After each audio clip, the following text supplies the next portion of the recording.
Everyone, welcome back to Sunny Life channel. Thank you so much guys for tuning in. I'm here to update you of what is going to happen on Gomora from the 14th to the 18th of September 2020. Teddy tried to help his foster brother Ndogozo with his situation, but there is no consoling the teens who want to be left alone.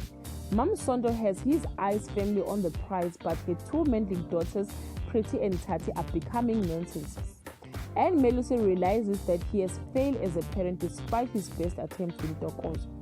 A gangster's warning is ignored by a family who's finally working together as a unit. And a secret comes out of the closet that stands two lovers.